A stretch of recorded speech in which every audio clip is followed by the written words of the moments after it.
केला तर ह्या फळ पिकाचे एक वैशिष्ट्य असं आहे की याच्यामध्ये हे सुप्त अवस्थेत बराच कालावधी साधारणतः ऑक्टोबर नोव्हेंबर पासून ते जवळपास मे पर्यंत हे सुप्त अवस्थेत जात असतंय। त्यामुळं लागवड केल्यानंतर 3ऱ्या वर्षानंतर ज्या वेळेला आपण घेणार आहोत फळांचा बहार घेणार आहोत त्यावेळेला या गोष्टीचा आपण प्रामुख्याने विचार केला पाहिजे। आणि सीताफळामध्ये या फळ झाडाला साधारणतः मार्च पासून ते ऑगस्ट महिन्यापर्यंत त्याला फुलं येत असतात। मग या कालावधीतील कोणत्या फुलांचा बहार आपण घ्यायचा आहे, कशा पद्धतीने त्याच्यावरती आपल्याला फळ घेता येतील याचा पण शेतकरी बंधूंनी विचार केला पाहिजे। तर ज्या भागामध्ये पाण्याची उपलब्धता आहे आणि आर्द्रता मोठ्या प्रमाणात असते अशा ठिकाणी आपण उन्हाळी बहार घेऊ शकतो। सीताफळामध्ये तसा जर त्याचं नैसर्गिक वातावरण बघितलं तर यामध्ये फक्त आपण पावसाळी बहार धरू शकतो। पण उपलब्ध साधनांचा आणि वातावरणाचा जर आपण उपयोग करून घेतला तर आपण उन्हाळी बहार आपण या फळ पिकामध्ये घेऊ शकतो। ज्या वेळेला आपल्याला बहार धरायचा आहे त्यावेळेला काळजी घ्यायची आहे की जे झाड आपण ज्या बागेमध्ये बहार धरणार आहोत या बागेमधील जुन्या वाळलेल्या फांद्या, त्याच्यानंतर अनावश्यक दाटी केलेल्या फांद्या ह्या काढून टाकायच्या आहे, त्याची छाटणी करायची आहे आणि छाटणी केलेल्या अशा बागेमध्येच आपण बहार धरायचा आहे। छाटणी करताना या बागेमध्ये झाडावर लटकलेली असत्या किंवा खाली पडलेली रोगट फळे आहेत ती आपण काढून त्यांचा नायनाट करायचा आहे।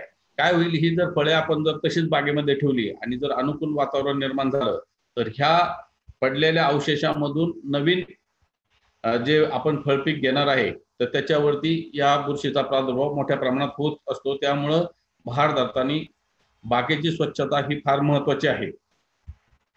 त्याच्यानंतर आपण जर उन्हाळी बहार घेणार असाल तर या बहाराचं वैशिष्ट्य असं आहे की या बहाराचं जून ते ऑगस्ट पर्यंत मिळून जातात आणि त्याच्यावरती अभ्यासामुळे असं लक्षात आलंय की जर त्याची छोटीशी दुबार छाटणी घेतली तर आपल्याला त्याच्यामध्ये दुसरा बहार सुद्धा घेता येऊ शकतो। सीताफळाला जी फुलं आलेली आहेत आणि उन्हाळ्यामध्ये जर असेल तर त्यामध्ये मोठ्या प्रमाणात फुलगळ होत असते। तर फुलगळ कमी प्रमाणात होण्याच्या दृष्टीने त्याच्यावरती आपण नॅफ्थॅलिक ऍसिटिक ऍसिड या संजीवकाची साधारणतः 20 ppm या द्रावणाची जर फवारणी केली तर आपल्याला फुलगळ होण्याचं प्रमाण हे कमी मिळतं। सीताफळाच्या बागेमध्ये जर आच्छादन केलेलं असेल किंवा जर लाईव्ह समजा आपण त्याच्यामध्ये इंटरक्रॉप आंतरपिकं जर घेतलेली असेल तर हवेतील आर्द्रता वाढते आणि फळधारणा होण्यासाठी असं वातावरण फार पोषक असतं आणि यामध्ये चांगल्या प्रकारची फळधारणा होत असते। जर समजा खूप प्रमाणामध्ये फळं लागलेली असेल तर सर्व फळं ते झाड पोसू शकत नाही। त्यामुळे आपल्याला जितकी फळांची संख्या ठेवायची आहे त्या झाडावरती तर आपण ती घेताना त्याच्यामधून आपण त्याची ती जी बारीक बारीक फुलं आहेत फळं आहेत ती काढून आपण त्याची विरळणी करायची आहे। सीताफळाचा विचार केला तर याच्यामध्ये फळं धरल्यानंतर साधारणतः कळी लागल्यापासून तर काढणीचा कालावधी आपल्या ज्या व्हरायटी आहे सिलेक्शन पद्धतीच्या ज्या व्हरायटी आहे साधारणतः 120 ते 30 दिवसामध्ये आपल्याला ही फळे काढता येतात। आणि फळं काढण्याचे सुद्धा लक्षणं वेगवेगळे आहेत। फळं काढण्याच्या वेळेला जर आपण बघितलं तर त्या सीताफळाचे फळावरील डोळे उंच वटा तयार होतो, विलग होण्यास ते तयार होतात आणि त्या दोन्हींचा जो मध्ये खाच आहे त्या खाचेमधील भाग हा पांढरट पिवळसर होतो आणि त्याहून आपण लक्षात येऊ शकतं की हे फळ काढण्यासाठी योग्य झालेलं आहे। तर असे सुरुवातीला आपण जे सुधारित उत्पादन तंत्रज्ञान घेताना या जर गोष्टींची काळजी घेतली तर आपल्याला सीताफळामध्ये चांगल्या पद्धतीचं उत्पादन काढता येणं शक्य आहे। मग आता सीताफळाचं चांगलं उत्पादन घ्यायचं तर म्हणजे काय करायचं, तर याच्यामध्ये सगळ्यात महत्त्वाचा भाग आहे की जमिनीचे सिलेक्शन पासून तर त्याच्यामध्ये अन्नद्रव्य व्यवस्थापन।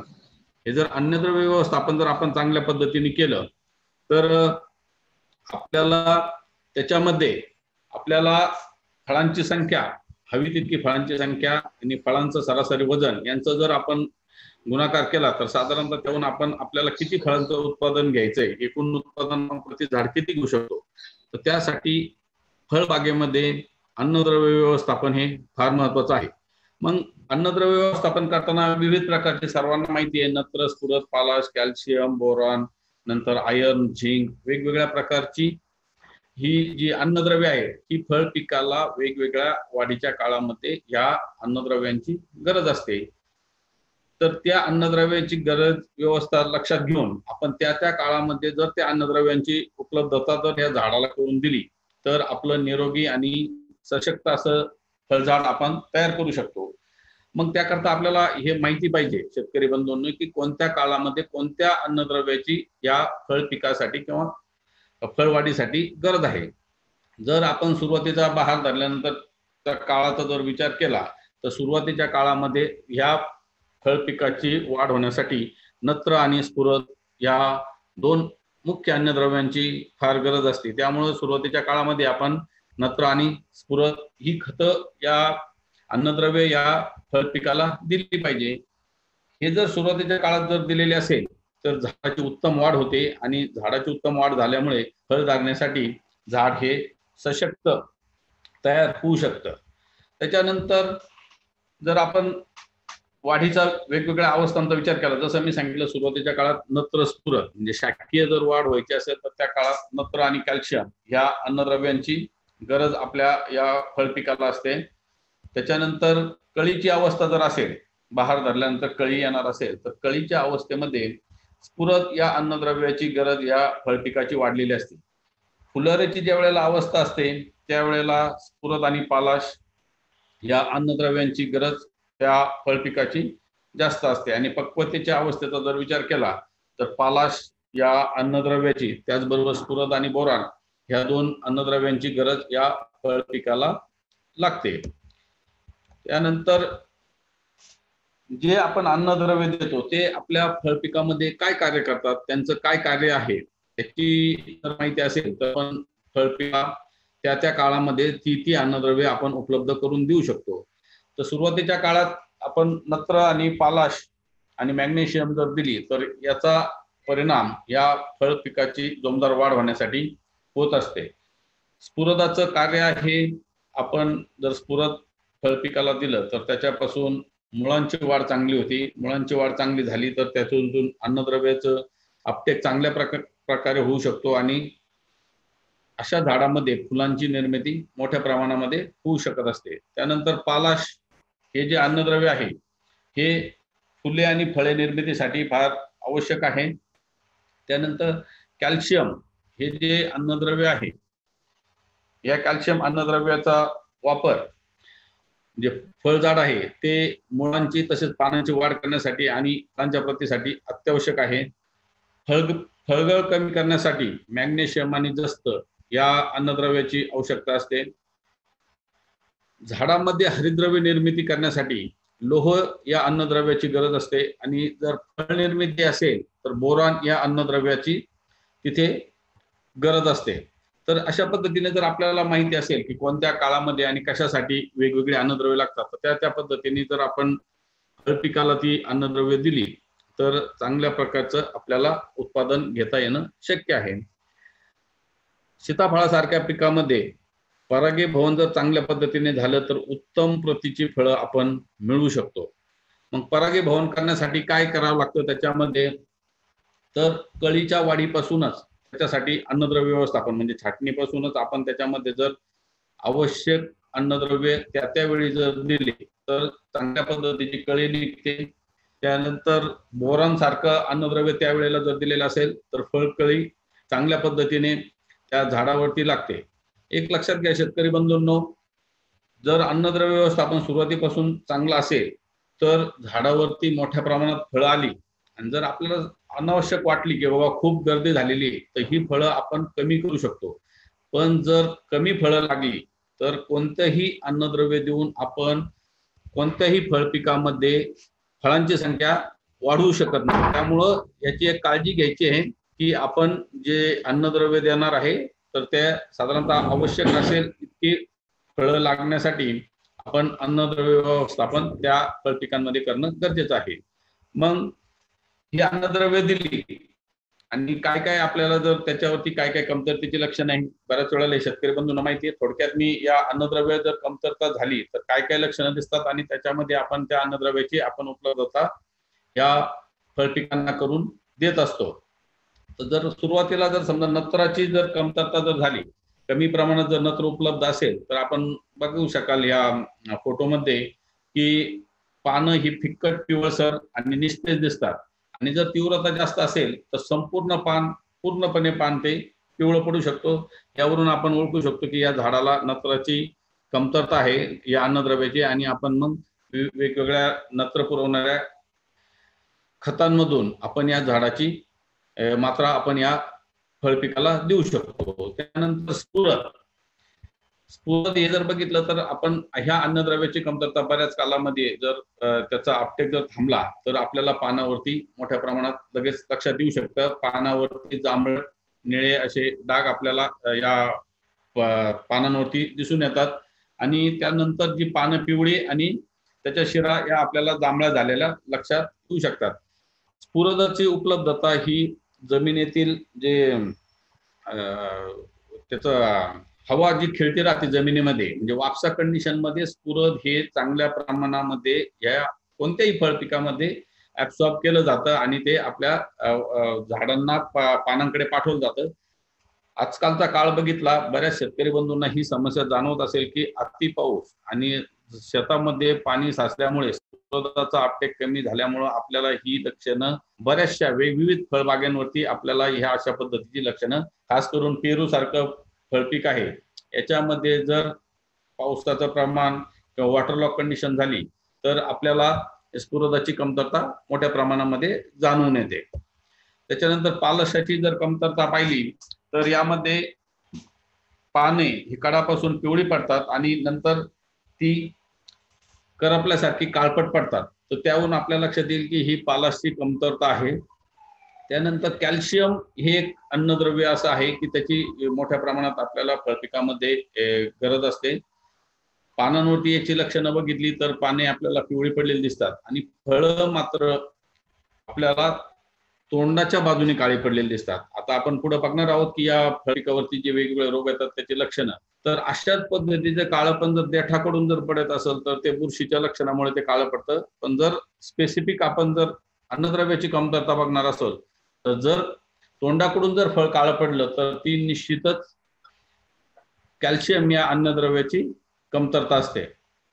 त्यानंतर मॅग्नेशियम हा पानातला अन्नद्रव्य तयार करणारा एक महत्वाचा घटक आहे. पानावरती आपल्याला असे पिवळसर चट्टे आपल्याला त्यामध्ये दिसून येतात जर त्याची कमतरता असेल तर. गंधकामुळे सुद्धा पानाचे एकसारखी पिवळी पडतात, शिरा सुद्धा पिवळसर पडतात. इथं आपण बघू शकाल की नॉर्मल जे पान आहे ज्याच्यामध्ये गंधक आणि बाकीचे अन्नद्रव्य आहे ते पूर्णपणे हिरव्या रंगाचे आहे आणि कमतरता असेल तर पान हे पूर्णपणे पिवळं पडलेलं असते. त्यानंतर लोह हे अन्नद्रव्य व्यवस्थापनातलं एक महत्वाचं घटक असल्यामुळे ह्या लोहाची जर कमतरता पडली तर पानं पिवळी पडून नंतर पांढरट होतात. जस्तामुळे पानाच्या जे आहे देठामधलं अंतर ते आखूड होतं, पानं कमी लहान साईजचे असतात आणि झाडाच्या शिरा जर आपण बघितल्या तर त्या पिवळसर आपल्याला लक्षात येतात. त्यानंतर मॅंगनीजमुळे सुद्धा पानांवरती फिक्कट हिरव्या रंगाचे ठिपके आपल्याला दिसून येतील आणि पानं हे देठापेक्षा टोकाकडे जास्त पिवळसर पांढरट पडलेली आपल्या लक्षात येते.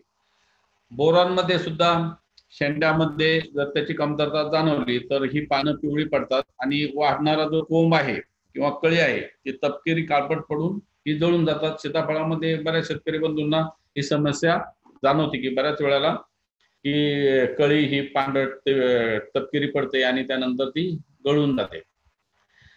त्यानंतर जर अन्नद्रव्यातील पोषणात जर अनियमितता झाली तर त्याने सुद्धा फळ तडकणे किंवा फळ काळी पडणे.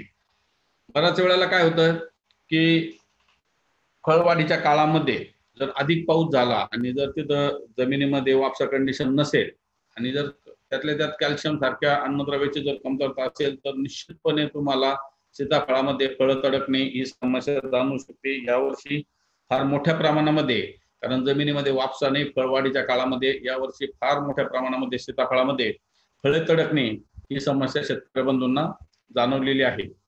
त्यानंतर जर मोठ्या प्रमाणात जर समजा फ्रूट सेटिंग झालेलं असेल आणि जर अन्नद्रव्याची जर तिथे कमतरता पडलेली असेल तर अशा वेळेला सुद्धा ही फळे जागेवरती काळी पडतात.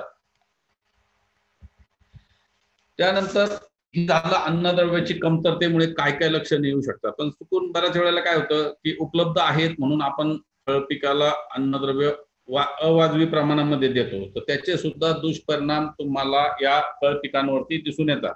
अन्नद्रव्य जर गरजेपेक्षा जास्त झाली तर त्याची आपण जसं म्हणतो की फूट फार मोठ्या प्रमाणात आली तर तशा प्रमाणे या पानांची वाढ मोठ्या प्रमाणामध्ये होते. आणि जर अशी व्हेजिटेटिव्ह ग्रोथ शाकीय वाढ जर मोठ्या प्रमाणात झाली तर निश्चितपणे तुम्हाला फळांची संख्या किंवा फ्रूट सेटिंगचं प्रमाण हे आपल्याला कमी प्रमाणामध्ये आढळून येते.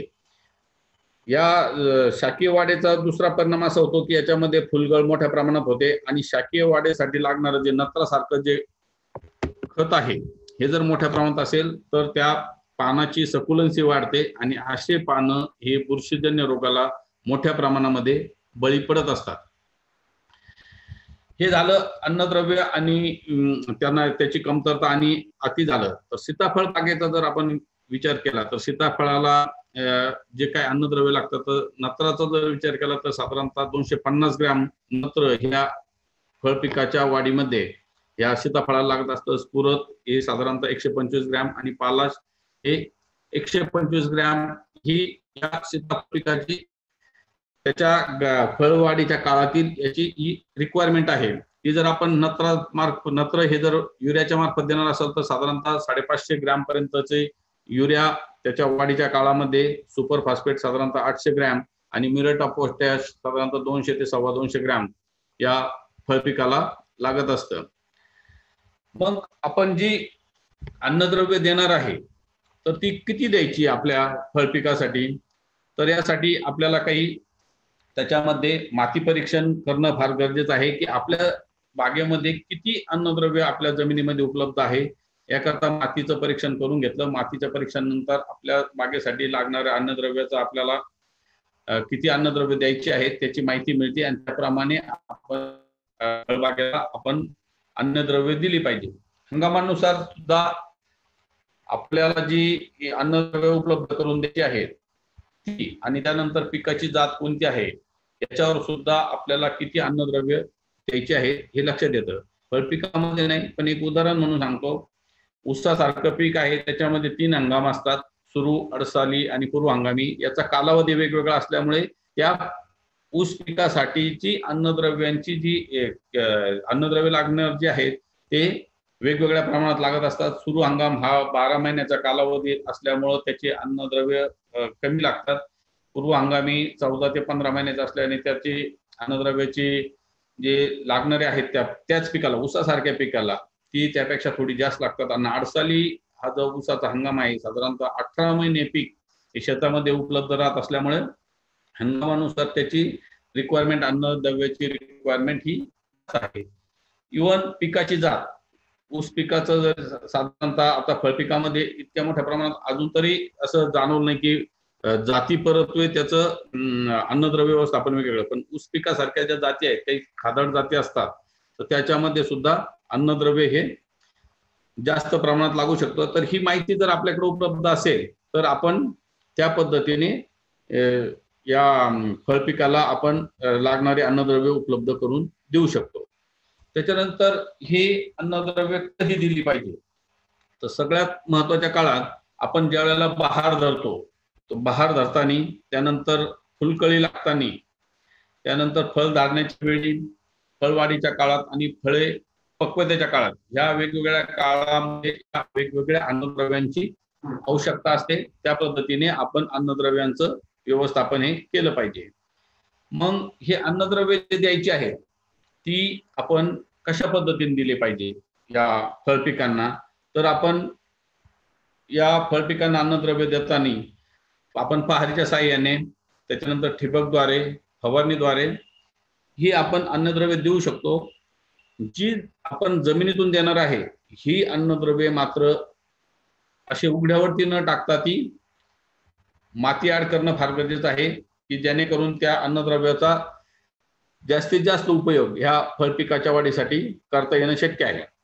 इथं उजव्या बाजूला एक चित्र दाखवलेलं आहे की अशा पद्धतीने फळपिकांना म्हणा किंवा कोणत्याही पिकांना असं ठोकून आपण अन्नद्रव्य हे दिलं नाही पाहिजे.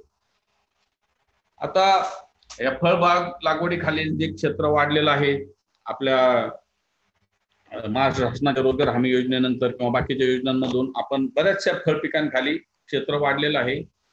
यामुळं काय झालंय की बऱ्याच ज्या जमिनी आपण लागवडीखाली योग्य नसत्या, ज्या जमिनीमध्ये चुनखड होती, अशा काही जमिनीमध्ये सुद्धा काही फळबाग सीताफळासारखा असेल, आवळा असेल, हे फळपिकं चांगल्या पद्धतीने येत असल्यामुळे लोकांनी त्या जमिनीमध्ये आपली फळबाग लागवड केलेली आहे. पण या बागेमध्ये जे अन्नद्रव्य व्यवस्थापन करायचं आहे हे थोडं नेहमीच्या बागेप्रमाणे, म्हणजे जे चुनखडी आपले नसलेल्या बागेमध्ये आणि चुनखडी जास्त जर असेल 10% पेक्षा जास्त असेल तर या बागेमध्ये अन्नद्रव्य व्यवस्थापन करताना काळजी घेतली पाहिजे. बऱ्याच वेळेला काय होतं, नॉर्मल जमिनीमध्ये शेतकरी सांगतो की मी हे एवढं एवढं खत टाकलेलं आहे आणि मला खूप चांगल्या पद्धतीने उत्पादन मिळालंय, पण तेच जर 10% पेक्षा जास्त चुनखडी असेल आणि तेच खत जर त्या जमिनीमध्ये वापरले तरी सुद्धा त्याला आवश्यक ते परिणाम त्या झाडावरती दिसत नाही. का तर त्यातून ज्या चुनखडीयुक्त जमिनीमध्ये अन्नद्रव्य उपलब्ध होण्याची जी पद्धत आहे ती थोडी वेगळी असल्यामुळे तुम्ही जे फळबागेला अन्नद्रव्य दिलेले आहे ते त्या प्रमाणात त्या फळबागेला किंवा फळझाडाला उपलब्ध होत नाही आणि तुम्हाला त्याचे परिणाम चांगल्या रीतीने आढळून येत नाही. तर युक्त जमिनीमध्ये काय केलं पाहिजे, बऱ्याच वेळेला फळबागेमध्ये आपण सांगतो की नत्र युरियाच्या माध्यमातून द्या, स्फुरद सिंगल सुपर फॉस्फेटच्या माध्यमातून द्या आणि पोटॅश आपण म्युरेट ऑफ पोटॅशच्या या माध्यमातून देत असतो.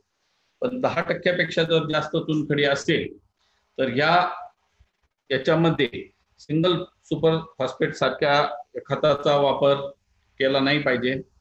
याचे दुष्परिणाम आपल्याला फळझाडावरती दिसून येतात. मग या ठिकाणी काय केलं पाहिजे, तर या ठिकाणी आपलं जे कॉम्प्लेक्स फर्टिलायझर असतं डायअमोनियम फॉस्फेट किंवा 10-26-26 म्हणजे 1840 यासारख्या खतामधून आपण ती स्फुरदाची गरज या चुनखडीयुक्त जमिनीमध्ये या आपल्या फळझाडांची लावली पाहिजे. त्यानंतर जे खतं देणार आहोत हे जर चुनखडीयुक्त बागेमध्ये जर स्लरी मधून दिली तर त्यामध्ये आपल्याला अन्नद्रव्यांचा चांगल्या पद्धतीने उपयोग झालेला लक्षात येतो. जे करून स्ट्रेट फर्टिलायझर आपण जमिनीमध्ये देण्याऐवजी जर स्लरीच्या माध्यमातून दिले तर त्याचा निश्चितच चांगल्या पद्धतीने आपल्याला या फळबागेमध्ये वापर केल्यानंतर रिझल्ट चांगल्या पद्धतीने आढळून येतात. नंतर अशा बागेमध्ये चिलेटेड सूक्ष्म अन्नद्रव्य फवारणीद्वारे आपण वापरू शकतो. त्याचे परिणाम सुद्धा आपल्याला फळबागेमध्ये चांगल्या पद्धतीने दिसून येतील. खतं कुठं द्यायची, आता जी अन्नद्रव्य आहे ती कुठं द्यायची, बऱ्याच वेळेला काय होतंय, बऱ्याच बागेमध्ये आम्ही ज्या वेळेला फिरतो किंवा बऱ्याच शेतकरी बंधूंनी की खतं ही झाडाच्या खोडाजवळ दिली जातात. शेतकरी बंधूंना एक लक्षात घ्या, झाडाच्या खोडाजवळ कधीही त्याचे ऍक्टिव्ह मुळं नसतात. ऍक्टिव्ह मुळं हे कुठं असतात, ज्या वेळेला जर आपण बागेमध्ये गेलो आणि दुपारी 12च्या दरम्यान जर आपण त्या झाडाखाली उभं राहिलो, जी झाडाची सावली आहे, जी झाडाची सावली ज्या कडेने पडते झाडाच्या फेरीला त्या ठिकाणी साधारणतः या कोणत्याही फळझाडाची ही कार्यरत मुळं हे त्या ठिकाणी असतात. अशा ठिकाणी या अन्नद्रव्याचा जर आपण त्या फळपिकांना दिलं तर त्याचा खूप चांगला परिणाम आपल्याला या फळबागेमध्ये दिसून येतो. अशा पद्धतीने जर आपण अन्नद्रव्य व्यवस्थापन केलं, पिकाच्या वेगवेगळ्या वाढीच्या काळामध्ये ते लागणार अन्नद्रव्य आपण जर फळपिकाला दिलं तर निश्चितच निरोगी आणि सशक्त असं फळझाड आपण तयार करू शकतो आणि असं तयार झालेल्या झाडापासून निश्चितच चांगल्या पद्धतीचं उत्पादन आपल्याला मिळू शकतं. मग अशा पद्धतीने जर सशक्त झाड जर असेल तर त्यावरती तुम्हाला कीड आणि रोग यांच्या समस्या निश्चितच कमी प्रमाणात आढळून येतील. पण जर अन्नद्रव्य व्यवस्थापन चुकलेलं असेल, वातावरण जर फेवरेबल असेल तर त्याच्यामध्ये आपल्याला या फळ पिकांमध्ये वेगवेगळ्या कीड आणि रोगांचा प्रादुर्भाव आढळून येतो. सीताफळ या पिकाचा जर विचार केला तर याच्यामध्ये प्रामुख्याने बऱ्याच शेतकरी बंधूंना, जे सीताफळ उत्पादक शेतकरी असतील, याच्यामध्ये फळसड हा जो रोग आहे याचं मोठ्या प्रमाणामध्ये प्रादुर्भाव यावर्षी तर फार मोठ्या प्रमाणात सीताफळामध्ये या फळसड रोगाचा फार मोठ्या प्रमाणात प्रादुर्भाव आढळून आलेला आहे। त्याच्यामध्ये परत दुसरे पानावरील ठिपके, परत फळे कडक होणे, मर रोग या विविध समस्या या सीताफळ फळ पिकामध्ये येतात। यातील प्रामुख्याची जी समस्या आहे ती आहे फळसड। आपण ही फळसड कशामुळे होते आणि त्याची लक्षणं कसे आहे याचा थोडक्यात आपण जर ही लक्षणं जर माहीत झाली तर आपल्याला नियंत्रणाचे उपाय करणं सुद्धा सोयीचं जाऊ शकतं। तर हा फळसड हा रोग हा कोलेट्रिकम ग्लोइस्पोराइड्स या बुरशीमुळे आपल्या सीताफळा या पिकावरती होत असतो। आणि या रोगाचं वैशिष्ट्य असं आहे की जर अनुकूल हवामान असेल तर फळवाढीच्या कोणत्याही कालावधीमध्ये या रोगाचा प्रादुर्भाव आपल्या बागेमध्ये होऊ शकतो।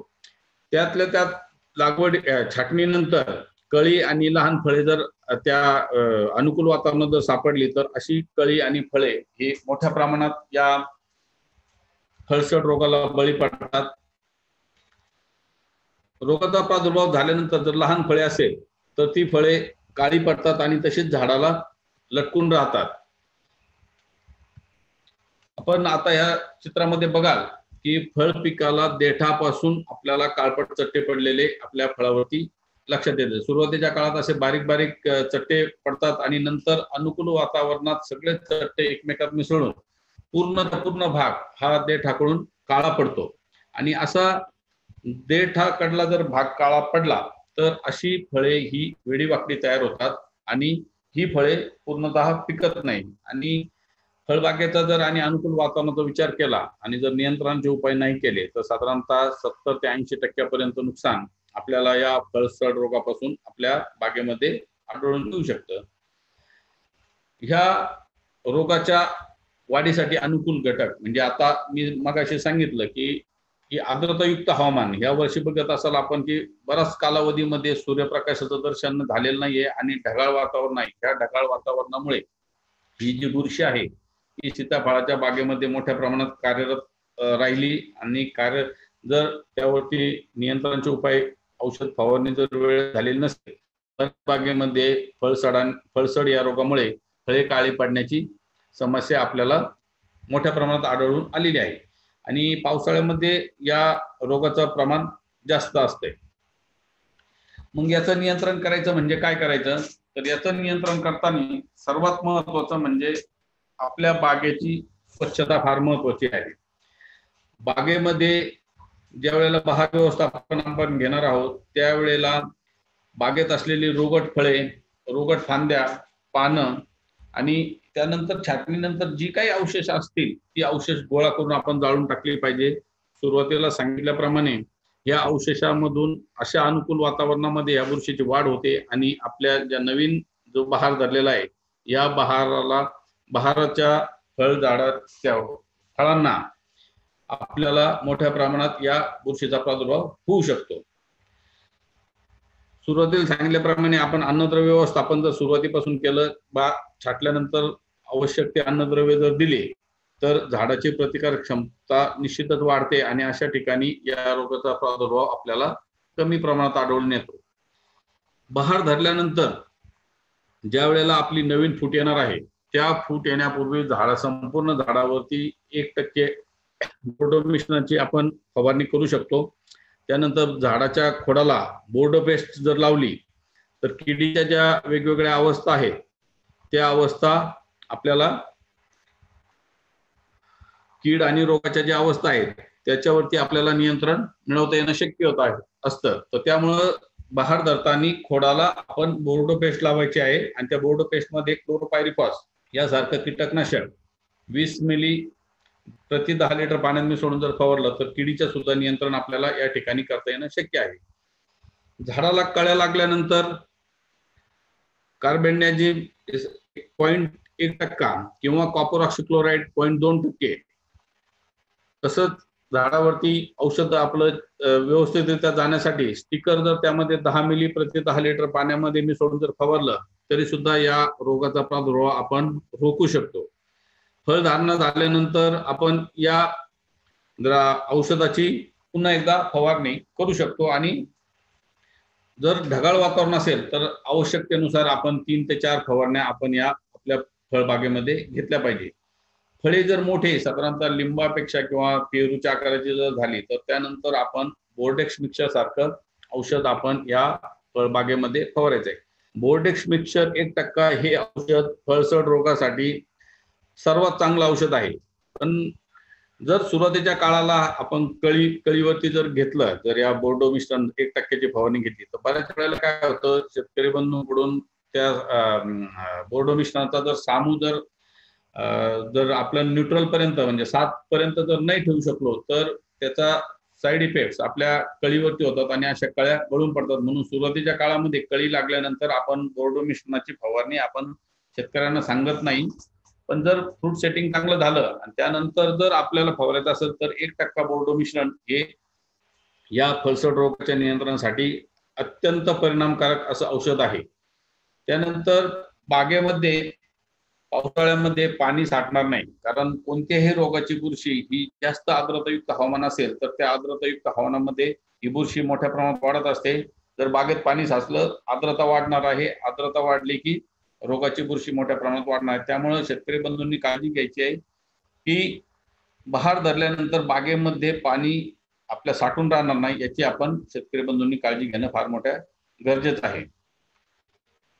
तर ह्या सुरुवातीला सांगितल्याप्रमाणे जर आपण कॉपर ऑक्सीक्लोराइड, कार्बेंडाझिम असेल, बोर्डो मिश्र असेल तर यांचा जर वापर केला तर आपण या फळसड रोगावरती चांगल्या पद्धतीने नियंत्रण मिळू शकतो। त्यानंतर सीताफळामध्ये अलीकडच्या 2 वर्षामध्ये बऱ्याच बागेमध्ये फळं हे असे जागेवरती फळ म्हणण्यापेक्षा फळझाडं ही वाळलेली आपल्याला दिसून येतात। तर त्यामध्ये झाडाला आपण मर रोग झाला असं म्हणतो। प्रयोगांती आम्ही आता त्याचे बरेचसे सॅम्पल आणलेले आहे। अजून आंबल्याला त्याच्यावरती मर रोगाला कारणीभूत असणारी बुरशी आपल्याला शाळेमध्ये तरी आज तागात आढळून आलेली नाहीये।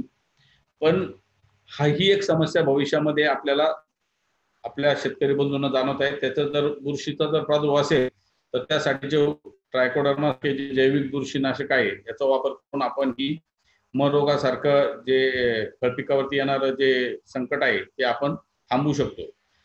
त्यानंतर सीताफळामध्ये वेगवेगळ्या किडींचाही प्रादुर्भाव होत असतो। सीताफळामध्ये प्रामुख्याने पिट्या ढेकूण आणि फळमाशी या 2 किडींचा मोठ्या प्रमाणात प्रादुर्भाव होत असतो। यावर्षी शेतकरी बंधूंना जाणवलेली अजून एक समस्या यावर्षी थ्रिप्स फुलकिड्यांचा एक मोठ्या प्रमाणामध्ये प्रादुर्भाव आपल्याला सीताफळ या पिकामध्ये आढळून आलेला आहे। त्यानंतर वेगवेगळ्या रस शोषणारे किडी, मावा असेल, खवले कीड असेल, लाख कीड असेल, पांढरी माशी असेल, सूत्रकृमी या वेगवेगळ्या किडींचा सुद्धा आपल्याला सीताफळामध्ये प्रादुर्भाव आढळून येतो। यातील प्रामुख्याने जी कीड आहे तर ही पिठ्या ढेकूण। प्रत्येक वर्षी फळबागेमध्ये आपल्याला पिठ्या ढेकणाचा प्रादुर्भाव शेतकरी बंधूंना जाणवत असतो। आपण पिठ्या ढेकूण जर ओळखायचं कसं तर आपल्याला लक्षात येईल, चित्रात दाखवल्याप्रमाणे या किडीच्या रंग असा लालसर पांढरट आवरण असलेल्या ह्या किडी आपल्याला आपल्या फळबागेमध्ये दिसून येतात। त्याचा आकार साधारणतः अंडाकृती असतो आणि ह्या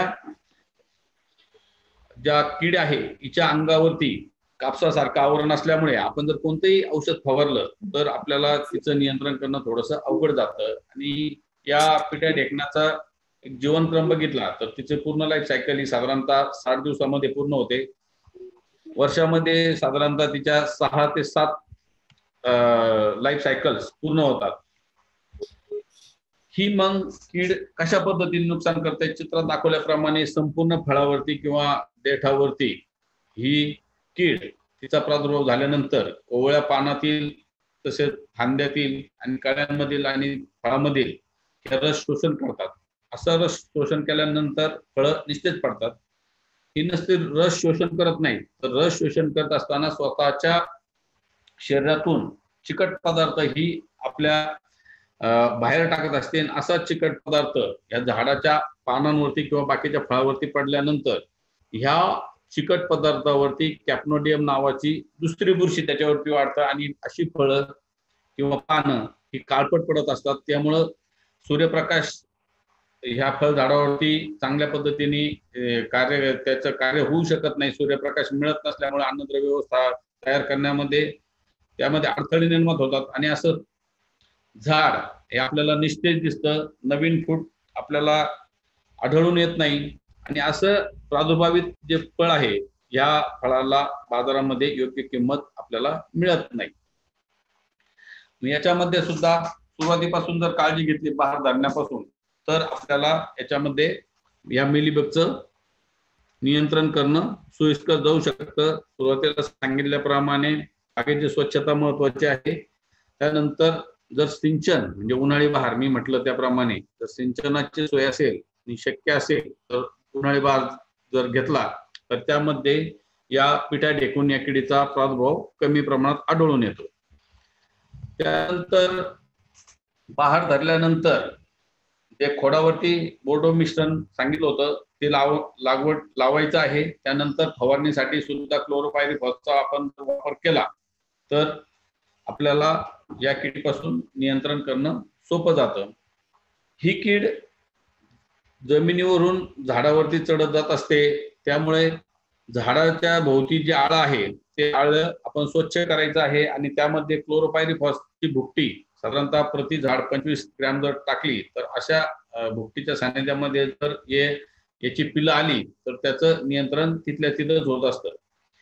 ही किडीची पिल्लं खोडापासून वरती आपल्या मेन खोडापासून जात असतात तर अशा खोडावरती जर आपण प्लॅस्टिकची पट्टी जी उलटी लावली आणि जर त्या प्लॅस्टिक पट्टीला जर ग्रीस लावलं, ही पट्टी लावताना काळजी घ्यायची आहे की खोड आणि पट्टीमध्ये काही गॅप नाही राहिला पाहिजे आणि ज्या प्लॅस्टिक पट्टीवरती आपण ग्रीस लावायचंय वरच्या बाजूने लावताना काळजी घ्यायची आहे की ते खोडाला लागणार नाही तर अन्यथा खोडावरचे जे बाहेरचे जी साल आहे ती खराब होऊ शकते। तर अशा ग्रीस लावलेल्या पट्टीवरून जर ही पिल्लं जात असतील तर त्याचं सुद्धा आपल्याला तिथंच नियंत्रण करता येणं शक्य आहे।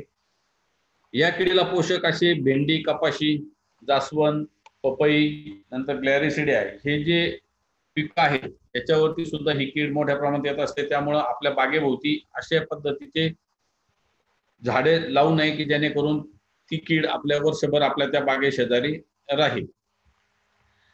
त्यानंतर या किडीच्या नियंत्रणासाठी निंबोळीयुक्त कीटकनाशकाची जर फवारणी केली तर आपल्याला चांगल्या प्रभावीपणे त्याचं नियंत्रण मिळू शकतं। जैविक बुरशीनाशक व्हर्टिसिलियम लॅकॅनी हे जैविक बुरशीनाशक चांगल्या पद्धतीने काम करतं। या पिठ्या ढेकणावरती साधारणतः 60 ग्रॅम प्रति 10 लिटर पाण्यामध्ये मिसळून जर आपण फवारणी केली तरी आपल्याला या पिठ्या ढेकणाचं चांगल्या पद्धतीने नियंत्रण मिळू शकतं। पिठ्या ढेकणाला खाणारे जे भुंगेरे आहेत क्रिप्टोलिमस मॉन्टेझरी चे भुंगेरे आपण जर आपल्या बागेमध्ये पिठ्या ढेकणाचा प्रादुर्भाव दिसला तर साधारणतः 1000 ते 1500 जर भुंगेरे आपण जर प्रति एकरी आपल्या बागेमध्ये सोडले तरी सुद्धा आपल्याला या मिलीबगचं नियंत्रण करता येणं शक्य आहे।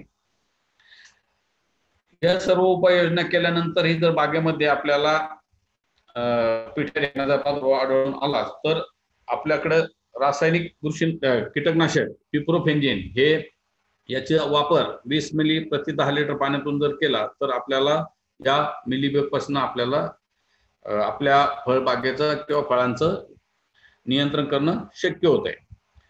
त्यानंतर दुसरी महत्वाची कीड आहे, बऱ्याच भागामध्ये आता यावर्षी पण जाणवते, फळमाशी ही दिवसेंदिवस या सीताफळ पिकामध्ये मोठ्या प्रमाणात तिचा प्रादुर्भाव आढळून येत आहे।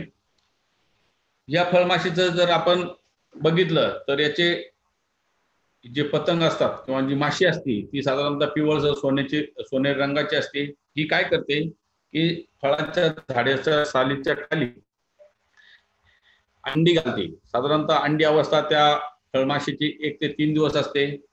त्यानंतर अळी अवस्था त्यातनं बाहेर पडते, ती साधारणतः 7 ते 10 दिवस असते आणि त्यानंतर कोशावस्थेत ती जमिनीमध्ये जाते, ती साधारणतः 10 दिवसापर्यंत असते। 7 ते 11 दिवसाचा जर कालावधीचा विचार केला तर आणि साधारणतः 40 ते 60 ते 65 दिवसामध्ये तिचं एक पूर्ण जीवनचक्र पूर्ण होतं।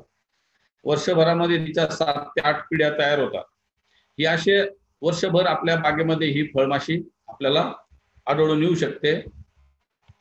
मग ही काय करते, ही फळमाशी स्वतःच्या अंडनलिकेच्या साहाय्याने या फळावरती छिद्र पाडून त्यामध्ये अंडी घालतात. साधारणतः एक माशी साधारणतः जवळपास 200 ते 300 अंडी या फळामध्ये घालते आणि दुसऱ्या ते तिसऱ्या दिवशी त्या अंड्यातून अळी बाहेर येते आणि ती अळी काय करते की तो जो गर आहे सीताफळाचा त्या गरावरती आपली उपजीविका करतात.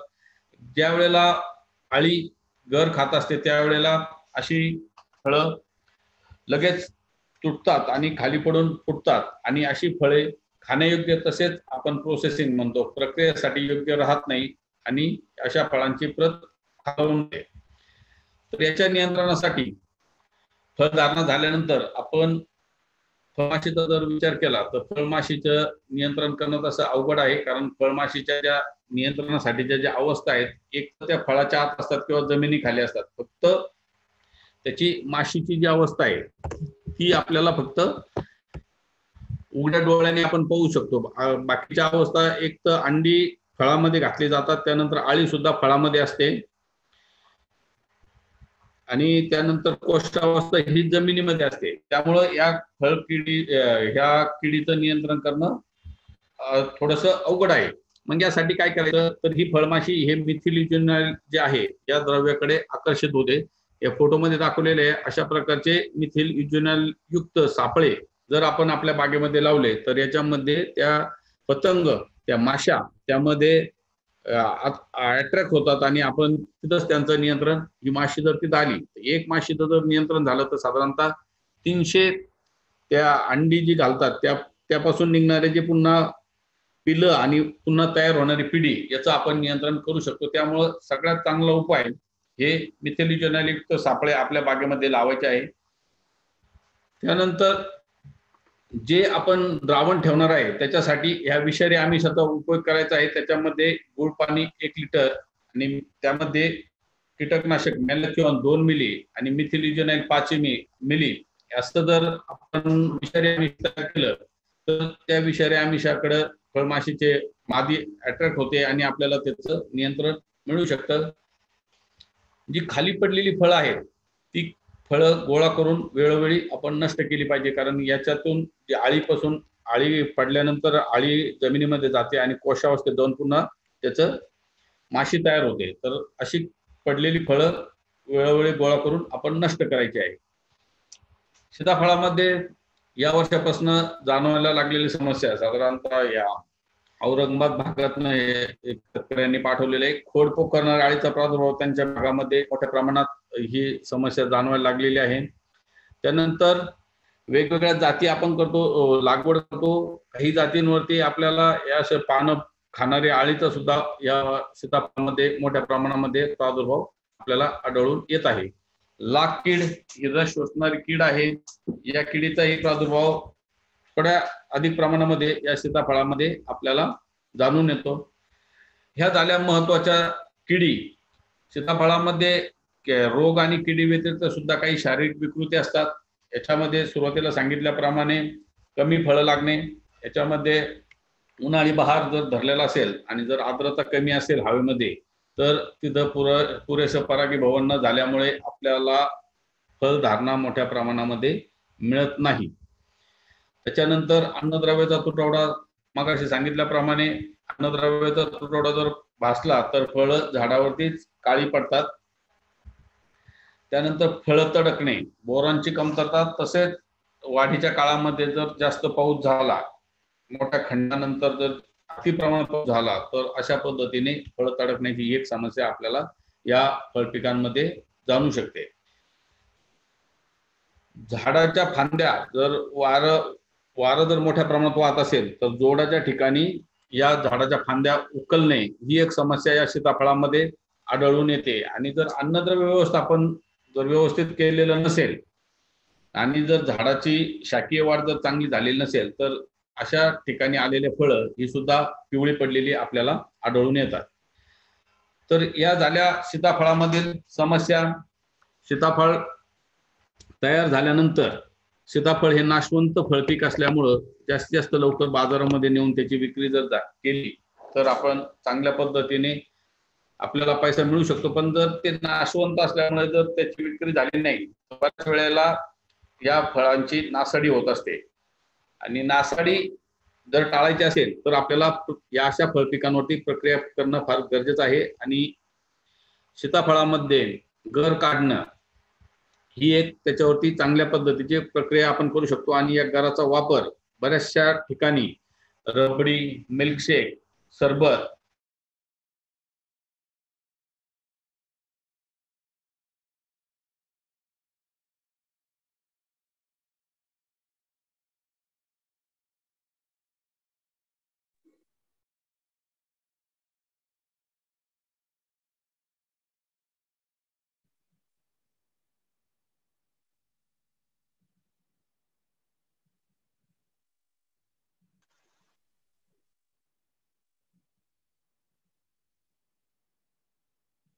सर आपला आवाज गेलेला आहे.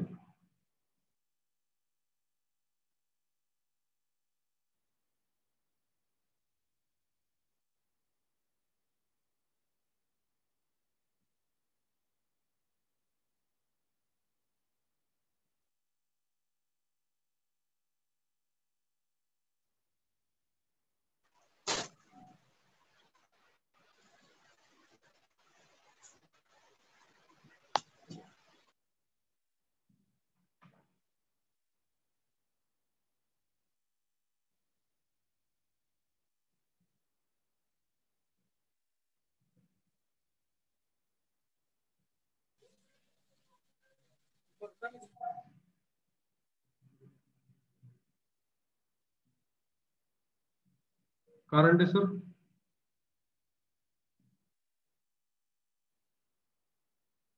कारंडे सर. हा सर. सरांना फोन करा. हा सर. कनेक्ट व्हायला सांगा हा परत. Okay okay okay okay okay.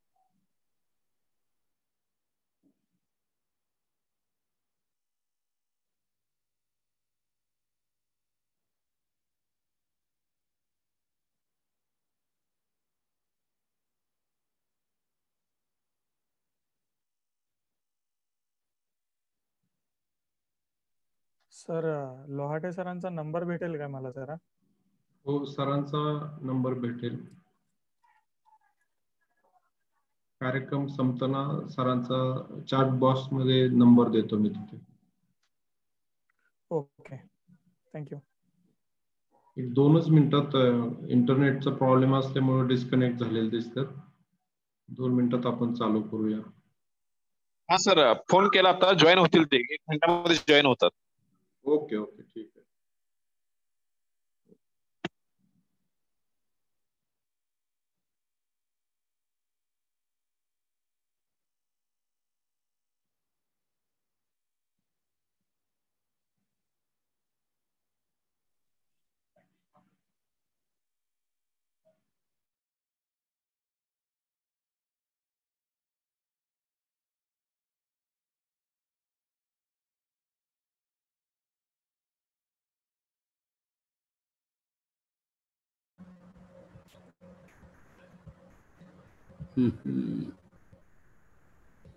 आवाज सर.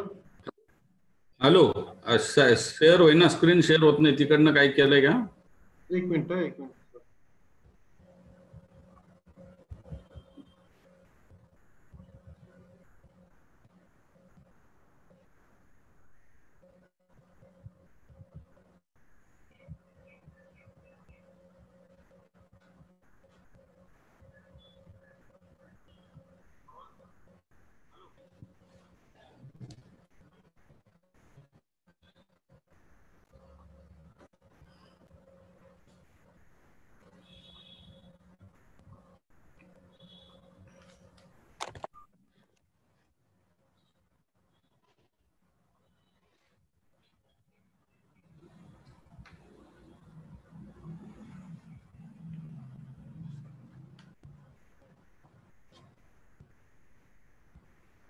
सर आता शेअर करा.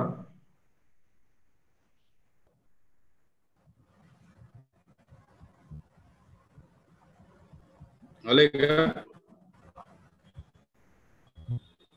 हा ओके सर. ओके कंटिन्यू करतो.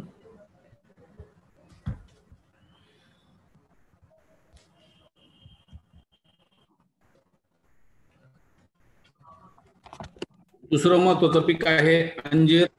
अंजीर या फळपिकाचा विचार केला तर अंजीर पीक हे सुद्धा उष्ण आणि कोरड्या हवामानामध्ये येत आहे, चांगल्या पद्धतीने घेता येतं. यासाठी हलकी आणि मध्यम पाण्याचा निचरा होणारी जमीन जर असेल तर आपण अंजिराचं पीक हे चांगल्या पद्धतीने घेऊ शकतो. या फळपिकाच्या वेगवेगळ्या जाती आहेत, त्यामध्ये पुना अंजीर, दिनकर, फुले राजेवाडी, दियाना आणि कोनाद्रिया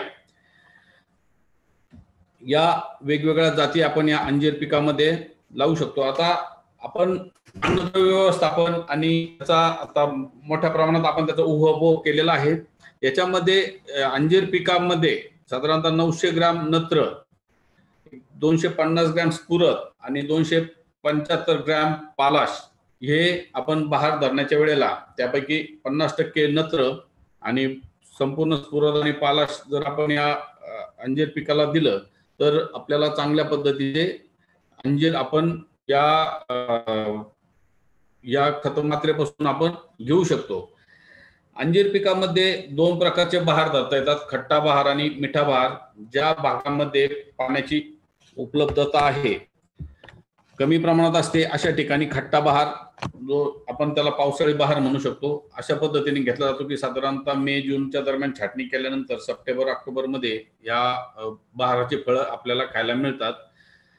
या बहाराच्या फळाचा वाढीचा कालावधी हा पावसाळी आणि थोडा थंडीयुक्त वातावरणात असल्यामुळे अशा बहाराची फळं ही खाण्यास तितक्या प्रमाणात गोड नसतात. पण जो मिठा बहार आहे, साधारणतः सप्टेंबर ऑक्टोबर मध्ये जी छाटणी केली जाते तर साधारणतः फेब्रुवारी पासून पुढे या बहाराच्या फळं आपल्याला मिळतात आणि अशी फळं ही गोड खाण्यास गोड असतात आणि चांगल्या पद्धतीचे असतात.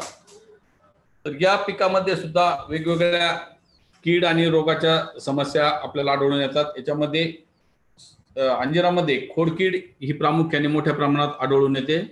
बाकीचे पाने गुंडाळणारी आळी आहे, साल खाणारी आळी आहे, फुलकिडे आहे, खवले कीड आहे, फळमाशी, नंतर खोडाला छिद्र पाडणारे भुंगेरे, या वेगवेगळ्या किडींचा प्रादुर्भाव आपल्याला या अंजीर पिकामध्ये आढळून येतो. महत्वाची अंजीर पिकामध्ये जर विचार केला तर याच्यामध्ये खोडकिडीचा प्रादुर्भाव मोठ्या प्रमाणात आढळून येतो. खोडकीड ही ओळखायला फार सोपी आहे. या किडीचा जो भुंगेरा आहे हा तपकिरी रंगाचा असतो. या चित्रामध्ये दाखवलेला आहे की ज्याला आपण ही कीड वेगवेगळ्या फळपिकांवर येत असते. आंबा असेल, बाकीचे फळपिकं असतील, या फळपिकांवरती या किडीचा प्रादुर्भाव मोठ्या प्रमाणामध्ये आढळून येतो. ओळखण्यास सोपी आहे. ही काय करते कीड की आळी आणि साल याच्यामध्ये जाऊन आपली ही खोडकीड पोखरते आणि ती पोखरताना वेडीवाकड्या पद्धतीने पोखरते. आणि जर आपण शेतामध्ये गेलो आणि जर आपले खोडं, मी सुरुवातीला सांगितलं की साधारणतः 2 ते 3 फुटापर्यंत खाली कोणत्या प्रकारच्या त्याच्यावरती बारीक नवीन फांद्या ठेवल्या जर नाही तर आपण जर बागेमध्ये फिरत असेल तर आपल्याला या खोडकिडीचा प्रादुर्भाव लगेच ओळखता येतो की जमिनीवरती ओलसर भुस्सा आपल्याला जर पडलेला आढळला तर निश्चित आपण खोडकिडीचा प्रादुर्भाव आपल्या बागेमध्ये झालेला आहे. त्याच्या नियंत्रणासाठी आपण बागेची स्वच्छता महत्वाची आहे. खोडाला गेरू पेस्ट लावणं गरजेचं आहे. त्याच्यासाठी गेरू पेस्ट तयार करताना 10 लिटर पाण्यामध्ये 4 किलो गेरू जर आपण भिजत ठेवला आणि त्याच्यामध्ये कॉपर ऑक्साईड क्लोराईड आणि लिंडेन समजा 25 मिली किंवा क्लोरोपायरिफॉस 25 मिली आणि कॉपर ऑक्साईड क्लोराईड 25 ग्रॅम याचं जर आपण पेस्ट तयार केली, ती आपण खोडावरती जर लावली तर या किडीचा प्रादुर्भाव कमी प्रमाणात होत असतो. जर आपल्याला ताजं जर भुस्सा पडलेला बागेमध्ये आढळून आला तर आपण ते सायकलच्या स्पोकच्या साहाय्याने सुद्धा आपण या खोडकिडीच्या आळीला आपण मारू शकतो. किंवा अशा पोखरलेल्या छिद्रामध्ये पेट्रोल किंवा रॉकेल किंवा DDVP सारखं औषध यामध्ये इंजेक्शनच्या साहाय्याने जर आपण त्या छिद्रामध्ये सोडलं आणि ते जर छिद्र जर आपण चिखलाच्या साहाय्याने वगैरे बंद केलं तर आळीचा आतल्या आत ती आळी मरते आणि आपल्याला या खोडकिडीचं नियंत्रण करणं शक्य होतं. त्यानंतर सापोक करणारी आळी ही सुद्धा जे वेगवेगळे आहेत फांद्या वगैरे याच्यावरती आपण जर बघितलं तर आपल्याला ही साल पोखरणाऱ्या अळीचा प्रादुर्भाव आपल्याला आढळून दिसू शकतो. आपल्या उघड्या डोळ्याने आपण हे त्याचा नुकसानीचा प्रकार आपल्याला हा दिसू शकतो. यासाठी सुद्धा जे सुरुवातीला सांगितलंय त्या पद्धतीने जर खोडाची स्वच्छता व्यवस्थित ठेवलेली असेल तर या साल खाणाऱ्या अळीचा प्रादुर्भाव मोठ्या प्रमाणात होत नाही. पण या किडीच्या नियंत्रणासाठी जर प्रादुर्भाव मोठ्या प्रमाणात असेल तर बिव्हेरिया बॅसियाना ही बुरशीनाशक जी आहे बुरशी, ही परोपजीवी बुरशी साधारणतः 10 ग्रॅम प्रति लिटर पाण्यामध्ये मिसळून जर फवारली तर आपल्याला या साल खाणाऱ्या अळीचा बंदोबस्त करता येणं शक्य आहे. त्यानंतर शॉर्ट होल बोरर, खोडाला लहान छिद्र पाडणारे भुंगेरे आपण शेतामध्ये जर गेलो तर खोडावरती आपल्याला बारीक बारीक छिद्र आणि पडलेली जी पावडर आहे त्याहून आपण याचा प्रादुर्भाव सुद्धा आपण लगेच ओळखू शकतो. याच्या नियंत्रणासाठी सुरुवातीला जे आपण नियंत्रणाचे जे उपाय केलेले आहेत खोडकिडीसाठीचे, हे सर्व नियंत्रणाचे उपाय जर आपण याच्यासाठी जर वापरले तर सुद्धा आपल्याला या किडीचा प्रादुर्भाव आपल्या फळ पिकामध्ये आढळून येणार नाहीये. फळमाशीचे आपण सीताफळामध्ये बघितलं तशाच पद्धतीचं नुकसान आपल्याला या अंजीर पिकामध्ये सुद्धा आढळून येतं. त्याच पद्धतीने आपण या फळमाशीचं सुद्धा नियंत्रण करू शकतो. त्याच्यानंतर अंजीर पिकामध्ये प्रामुख्याने भेडसावणारी समस्या म्हणजे यावर येणारा तांबेरा रोग.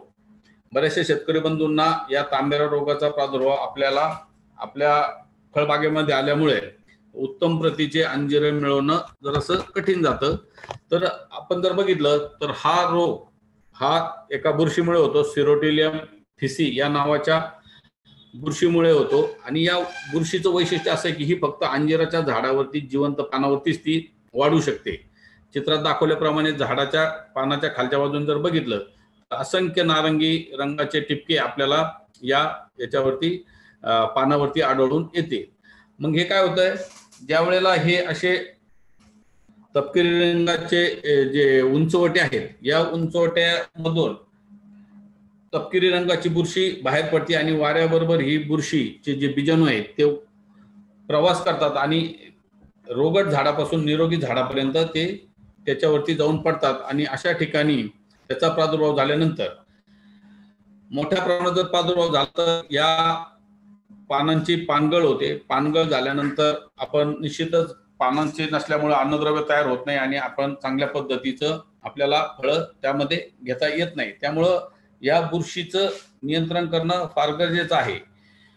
तर यामध्ये या बुरशीचं नियंत्रण करण्यासाठी बागेची छाटणी सुरुवातीला सांगितल्याप्रमाणे फार महत्वाची आहे. बागेची स्वच्छता फार महत्वाची आहे. जे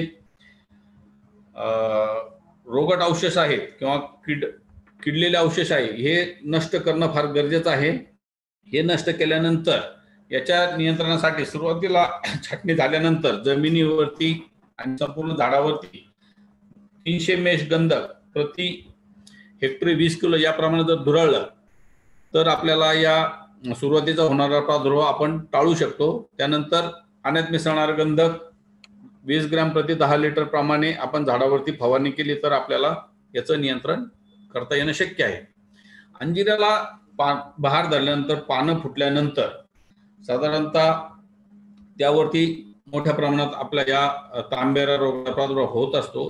सुरुवातीच्या काळामध्ये छाटल्यानंतर सुरुवातीच्या काळामध्ये जर आपण त्यावरती कवच म्हणजे क्लोरोथॅर्मोनिल 2 ग्रॅम आणि कार्बेंडाझिम 1 ग्रॅम याचं जर संयुक्त मिश्रण जर आपण बागेवरती फवारलं तर या रोगाचा प्रादुर्भाव पासून आपण बाग आपण फ्री ठेवू शकतो. म्हणजे या रोगाचा प्रादुर्भाव आपल्या बागेमध्ये होणार नाही. तर सुरुवातीपासून जर काळजी घेतली, कवच आणि कार्बेंडाझिम याचा जर फवारणी केली तर आपल्या बागेमध्ये या तांबेरा बुरशीचा प्रादुर्भाव आढळून येत नाही. याच्यामध्ये काय होतंय, याचा अर्थ आपण बऱ्याच वेळेला बुरशी आल्यानंतर बऱ्याच वेळेला आपण दुकानदाराकडे जातो आणि दुकानदाराकडनं आपण वेगवेगळी औषधं मागून घेतो. वेगवेगळ्या कंपन्या असतील, वेगवेगळ्या ग्रुपची औषधं असतील ती आपल्याला बाजारामध्ये मिळतात. बऱ्याच वेळेला आपण परत औषध मारायला लागू नये म्हणून आपण म्हणतो जरा चांगलं भारी औषध दे. त्यावेळेला जे झोल कंपाऊंड्स आहेत त्याच्यामध्ये प्रॉपिकॉनेझोल असेल, हिजाकॉनेझोल असेल, हे सुद्धा ह्या तांबेरा रोगाच्या बुरशीसाठी फार उपयुक्त आहेत की त्याचं नियंत्रण करता येणं शक्य आहे. पण ही औषधं जर छाटणीनंतर सुरुवातीच्या 60 ते 70 दिवसाच्या कालामध्ये जर तुम्ही ह्या झोल कंपाऊंडचा जर वापर केला तर तुमच्या पानांची वाढ ही थांबते. त्यामुळं शेतकरी बंधूंनो, यामध्ये काळजी घ्यायची आहे की छाटणीपासून ते साधारणतः 60 ते 70 दिवसापर्यंत कोणत्याही झोल कंपाऊंडचा वापर करायचा नाही. त्याऐवजी कवच म्हणजे क्लोरोथॅनोनिल 2 ग्रॅम आणि 22-3 1 ग्रॅम या दोघांचं मिश्रण करून एक साधारणतः 10 ते 15 दिवसाच्या अंतराने जर फवारण्या घेतल्या तर आपण तांबेरा मुक्त आपले अंजिराची बाग आपण ठेवू शकतो. झोल कंपाऊंड साधारणतः बागेचं छाटणी झाल्यापासून एक 60 ते 70 दिवसाच्या नंतरचा कालावधी जर झाला तर त्यानंतर आपण जर झोल कंपाऊंड वापरले तरी सुद्धा आपल्याला त्याच्यामध्ये टिल्ट हे सारखं औषध 1 मिली प्रति लिटर पाणी जर वापरलं तर आपल्याला या तांबेरा रोगाचं नियंत्रण करणं शक्य होते. तर अंजिरामध्ये या 1-2 समस्या आहेत. त्या समस्येचा आपण आता उहापोह केलेला आहे. आता महत्वाचं एक अजून पीक आहे पपई. या पपई पिकाचं जर विचार केला तर साधारणतः या पपई पिकाची लागवड आपण साधारणतः जून, जुलै, सप्टेंबर, ऑक्टोबर आणि फेब्रुवारी या 3 वेळेला आपण या पपईची लागवड करू शकतो. लागवड करताना 2.5 बाय 2.5 मीटर वरती एक गादी वाफे तयार करून याच्यावरती आपण या पपईची लागवड करू शकतो. या पपईला जी लागणारी खतं आहेत साधारणतः 200 ग्रॅम नत्र, 200 ग्रॅम स्फुरद आणि 200 ग्रॅम पालाश ही खतं आपण जर विभागून दिली तर आपल्याला पपईपासून सुद्धा चांगल्या पद्धतीने उत्पादन घेता येणं शक्य आहे. पपईमध्ये जाणवणारी समस्या, तर पपईमध्ये जी समस्या आहे बऱ्याच वेळेला खोडकूज किंवा सुरुवातीला ज्या वेळेला आपण नर्सरीमध्ये रोपं तयार करत असतो त्यावेळेला ज्या रोपं तयार केले ते रोपं कोलमडून पडणे ही समस्या पपईमध्ये फार मोठ्या प्रमाणामध्ये आढळून येते. आता चित्रात दाखवल्याप्रमाणे बघा की ज्या बी लावलेलं आहे त्यानंतर ज्या वेळेला झाड वाढायला सुरुवात होती तर खोडात जमिनीजवळ आपल्याला अशा प्रकारची पांढरट रंगाची बुरशी किंवा काळपट चट्टे पडलेले आपल्याला आढळून येतात. खोडाजवळ प्रादुर्भाव मोठ्या प्रमाणात झाला तर त्याच्यामध्ये आपल्याला असं लक्षात येतं की काळपट टिपके आपल्याला या खोडाजवळ पडलेले आढळून येतात. सुरुवातीच्या काळात जे छोटे चट्टे असतात हे चट्टे एकमेकात मिसळतात आणि हे जे मिसळलेले चट्टे आहेत त्यापासून मोठ्या प्रमाणामध्ये त्याच्यावरती प्रादुर्भाव होतो आणि असा प्रादुर्भाव झालेलं पपईचं झाड किंवा रोप हे लगेच कोलमडून पडतं. चित्रामध्ये दाखवलेलं आहे की पपईचं झाड मोठं जरी झालं तरी ते झाड असं उन्मळून पडतं. आणि ही समस्या ज्या बागेमध्ये खोडाजवळ पाणी साठतं अशा ठिकाणी ह्या रोप कोलमडणे किंवा झाड उन्मळून पडणे या समस्या फार मोठ्या प्रमाणात आढळून येतात. यावर्षी पाऊस अधिक प्रमाणात असल्यामुळे ही समस्या पपई बागायतदारांना फार मोठ्या प्रमाणात भेडसावलेली आहे. सुरुवातीच्या काळात ह्या रोगापासून जर नियंत्रण करायचं असेल तर ज्या वेळेला आपण रोप तयार करतो सुरुवातीला असे रोप जर लागवड केले जमिनीमध्ये आणि जर सुरुवातीच्या काळात जर ते रोप उन्मळून पडलं तर अशा ठिकाणी पुन्हा दुसऱ्या रोपाची लागवड करायची नाहीये, कारण ती जी बुरशी आहे ती जमिनीमध्ये तशीच राहते आणि अशा ठिकाणी जर पुन्हा दुसरं रोप लावलं तर त्या नवीन रोपाला सुद्धा त्याच्यावरती प्रादुर्भाव होत असतो. मग याचं नियंत्रण करण्यासाठी काय केलं पाहिजे तर सुरुवातीला ज्या वेळेला आपण बिया लावणार आहे त्याच्यामध्ये तर बिया लावताना त्याच्यावरती कॅप्टन या बुरशीनाशकाची त्याला आपण बीज प्रक्रिया करायची आणि अशी बीज प्रक्रिया केलेलं बियाणं आपण नर्सरीमध्ये लागवड करायचं आहे. त्याच्यानंतर जी नर्सरीमध्ये आपण रोपं तयार करणार आहोत त्या नर्सरीमध्ये पाणी साचणार नाही याची आपण काळजी घेणं फार गरजेचं आहे, कारण पाणी साचलं तर या बुरशींचा प्रादुर्भाव मोठ्या प्रमाणात होत असतो आणि अशी झाडं कोलमडून पडत असतात. मोठ्या झाडाला किंवा नर्सरीमध्ये जर प्रादुर्भाव झाला असेल तर याच्यासाठी आपण बोर्डक मिक्सरचे ड्रेंचिंग जर केलं तर त्यापासून आपल्याला या रोगापासूनचा आपण त्याचं नियंत्रण करू शकतो. यासाठी पाणी बागेमध्ये साचून द्यायचं नाही. पाणी काढून दिल्यानंतर कॉपर ऑक्सिक्लोराईड साधारणतः 2.5 ग्रॅम प्रति लिटर किंवा रिडोमिल म्हणजे मेटॅलॅक्सिल 1 ग्रॅम प्रति लिटर याची आळवणी द्रावण तयार करायचं आहे आणि याची आळवणी आपण आपल्या या प्रादुर्भावित झाडाच्या कडेने जर केली तर आपल्याला या रोगापासूनचं नियंत्रण करता येणं शक्य आहे. त्याच्यानंतर पपईवरती एक दुसरी महत्वाची समस्या आहे ती म्हणजे पिठ्या ढेकून. आपण पिठा ढेकणाचा आता सुरुवातीला सीताफळामध्ये मोठ्या प्रमाणात पाहिलेलं आहे. त्याचं नुकसान कशा पद्धतीने होतं ते आपण बघितलेलं आहे. या पपईमध्ये मोठ्या प्रमाणात जे त्याच्यावरती वाढणारे जे आहे स्पॅसेलिगी अपॅस्कस ही जी नवीन कीड आहे की जी त्या मिलीबगवरती खाते, तर हिच्या मार्फत आपल्याला चांगल्या पद्धतीने या पपईवरील मिलीबगचं नियंत्रण नैसर्गिकरित्या करता येणं शक्य आहे किंवा आपण याचे जे परजीवी कीटक आहे हे जर सोडले तर आपल्याला त्याचं नियंत्रण करता येणं शक्य आहे.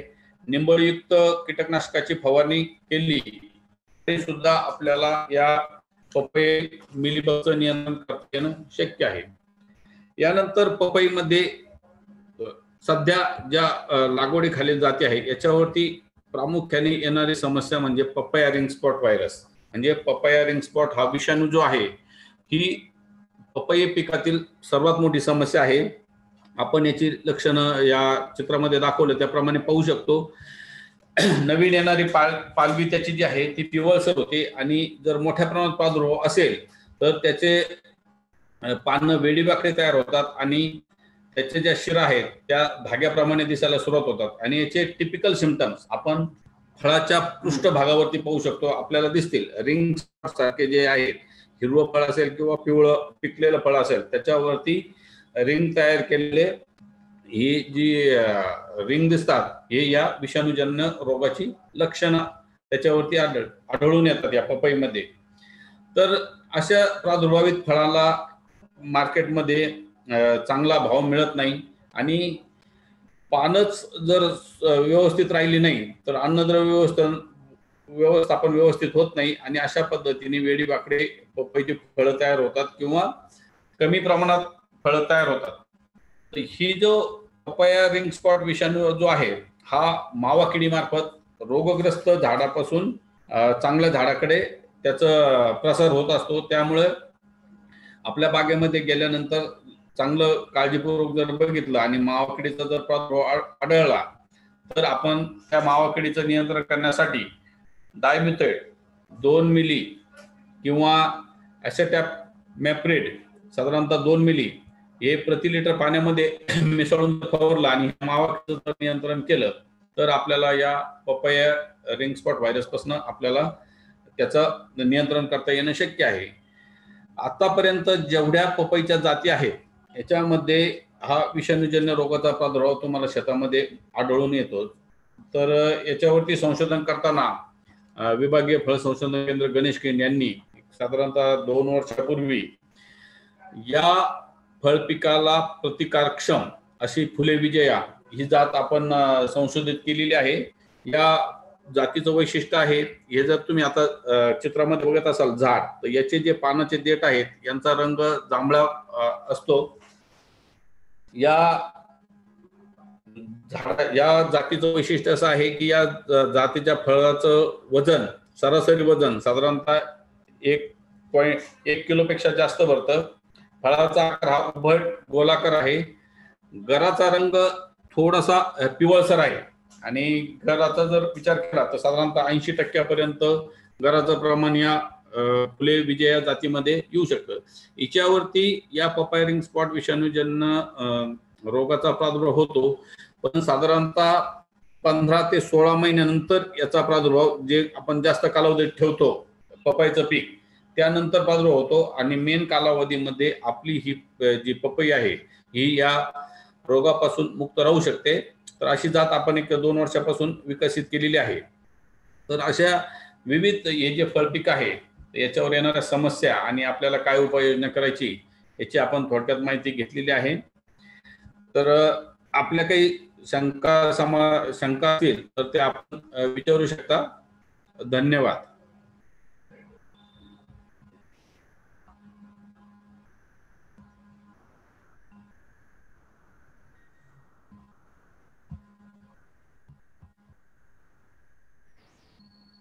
सर स्टॉप शेअरिंग करा. धन्यवाद सर.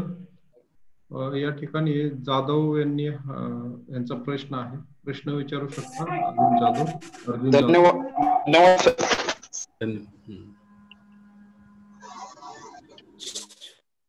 काय शेतकऱ्यांच्या शंका वगैरे असतील तर विचारू शकता सरांना. अर्जुन जाधव, तुमचा आवाज अनम्यूट करा आणि आपला प्रश्न विचारा.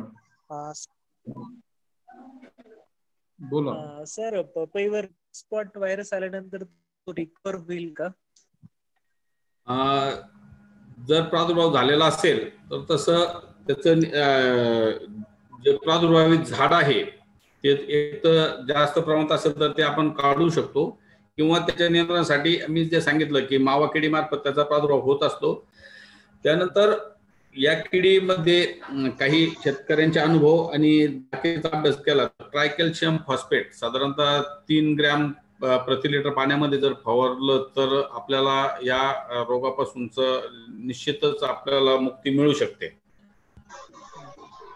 सर दुसरा एक प्रश्न होता की आपण पपईच्या प्लॉट मध्ये नंतर फेरपालट करून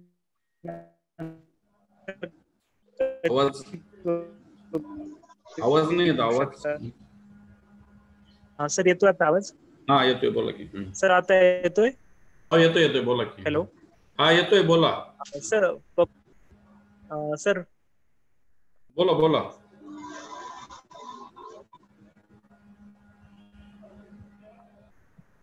फेरपालट करण्यासाठी आपण त्यात त्यांचा आवाजामध्ये आपला आवाज येत नाही आहे. जाधव साहेब, आपला आवाज येत नाही आहे. जर नेटवर्क प्रॉब्लेम असेल तुम्हाला तर नेटवर्क मध्ये या तुम्ही. सर आता येतोय? हा येतोय, बोला. सर पपई मध्ये आपण प्लॉट घेतलाय तर फेरपालट करून त्यामध्ये नंतर कधी प्लॉट घेऊ शकतात त्याच प्लॉट मध्ये, का 1-2 वर्षाचा गॅप द्यायला पाहिजे? नाही. आपण एक साधारणतः जर प्रादुर्भाव मोठ्या प्रमाणात झाला असेल तर आपल्याला 1 वर्ष तरी थांबायला पाहिजे, अन्यथा आपण त्याच्यामध्ये परत घेऊ शकतो. त्याच्यामध्ये जास्त दिवस तसे थांबण्याची गरज पडत नाही त्यामध्ये. धन्यवाद सर. तुमचा प्रश्न आहे, गेले 2 दिवस झालं सर बारामती आणि इंदापूर भागामध्ये खूप मोठ्या प्रमाणात अतिवृष्टी झालेली आहे सर. काल इंदापूरमध्ये जवळजवळ 175 ते 200 mm पाऊस भिगवण आणि निमगाव केतकी इंदापूर ह्या भागामध्ये झालेला आहे, आणि तोच प्रकार बारामतीच्या सुद्धा काही भागामध्ये झालेला आहे सर. तर अशा परिस्थितीमध्ये इंदापूर, बारामती ह्या भागामध्ये डाळिंब असतील किंवा पेरू असेल, सीताफळ असेल, त्या शेतकऱ्यांना आपण काय सल्ला देत असतो? चांगला प्रश्न आहे. याच्यामध्ये अति पाऊस झाल्यानंतर सीताफळामध्ये किंवा बाकीच्या फळबागेमध्ये उद्भवणाऱ्या समस्याविषयी आपण बराचसा याच्यामध्ये उहापोह केला आहे की अति पाणी जर साचेल तर पपई सारखं पीक जे आहे की याच्यामध्ये झाडे कोलमडणे, त्यानंतर सीताफळामध्ये फळं तडकणे, बाकीच्या विविध समस्यांचा प्रादुर्भाव आपल्याला या फळपिकांमध्ये आढळून येतो. आता नैसर्गिक आपत्ती आहे, इतक्या मोठ्या प्रमाणात पाऊस झाला आहे. शेतकरी बंधूंनी सर्वात महत्त्वाची काळजी घेणं म्हणजे जितकं शक्य होईल तितक्या लवकर आपण आपल्या बागेतून हे पाणी साचून राहणार नाही याची आपल्या शेतकरी बंधूंनी काळजी घेतली पाहिजे. यासाठी याच्या येणारे जे विविध समस्या आहे याच्यासाठी आपण सुरुवातीपासून जर जैविक बुरशीनाशकांचा जर वापर केलेला असेल तर आपल्याला या बागेमध्ये जे काय पिकाचं नुकसान होणार आहे, त्या जमिनीतून होणाऱ्या बुरशीचा प्रादुर्भाव आहे त्याचं नियंत्रण करता येणं शक्य आहे. सुरुवातीला सांगितल्याप्रमाणे खत मात्रा जर व्यवस्थित देऊन आपण जर चांगल्या पद्धतीने झाडाचं पालनपोषण केलेलं असेल तर अशा ठिकाणी आपल्याला ह्या समस्यापासून आपलं निराकरण करणं शक्य आहे की जे इतक्या मोठ्या प्रमाणामध्ये त्याचा प्रादुर्भाव होणार नाहीये.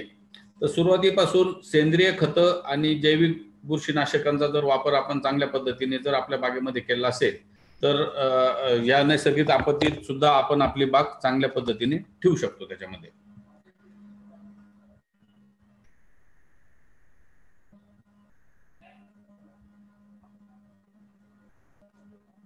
आवाज नाही येत माने सर. हा सर. सर हा सर, भोरमधून पण शेतकऱ्यांचा एक प्रश्न आहे भोरमध्ये.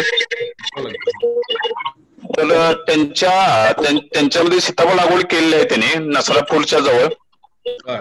तर त्यांच्यामध्ये फ्रुटिंगचा प्रॉब्लेम झाला, म्हणजे फ्रुटिंग इरेग्युलर आहे त्याच्यामध्ये, होतं तरी पण थोडंफार कमी जास्त होतं वाटतं असं. म्हणजे कधीच आहे, आत्ताची फ्रुटिंग म्हणताय की जून हो सर, नाही सर, त्या नाही जवळपास 2-3 वर्ष प्रॉब्लेम सुरू आहे त्यांचा. त्याच्यामध्ये याच्यामध्ये फ्रुटिंग अनइव्हन येण्यापाठीमाग कारण जे आहे, भोर साईडकडे जर म्हटलं तर पावसाचं प्रमाण थोड्याफार प्रमाणात जास्त आहे आणि कमी जास्त प्रमाणात पाऊस झाला आणि जर खतं जर प्रमाण व्यवस्थित नसेल तर पावसाच्या याच्यावरती मागं पुढं त्याला फुलकळी निघू शकते आणि त्यामुळं तुम्हाला असं मागं पुढं अनइव्हन फ्रुटिंग तुम्हाला निश्चित त्यामध्ये मिळेल. Okay okay sir, okay, thank you sir. Okay, त्यानंतर सर एक प्रश्न आहे, रवींद्र फुरसुळे यांना विनंती करतो त्यांनी आपला प्रश्न विचारावा.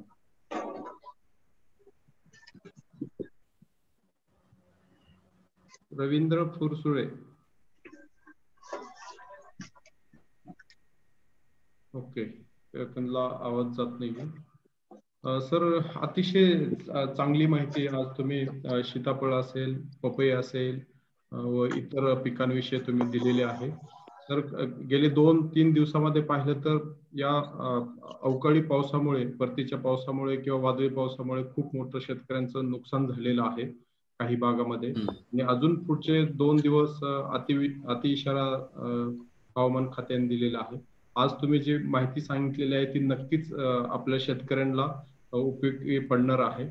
त्यानंतर मी कारंडे सरांना विनंती करतो की त्यांनी पुढील कार्यक्रम, आभार प्रदर्शनाचा कार्यक्रम. Okay, thank you sir, thank you. नमस्कार शेतकरी बंधूंनो, आज शेतकरी शास्त्रज्ञ संवाद 15 या आजच्या सत्रामध्ये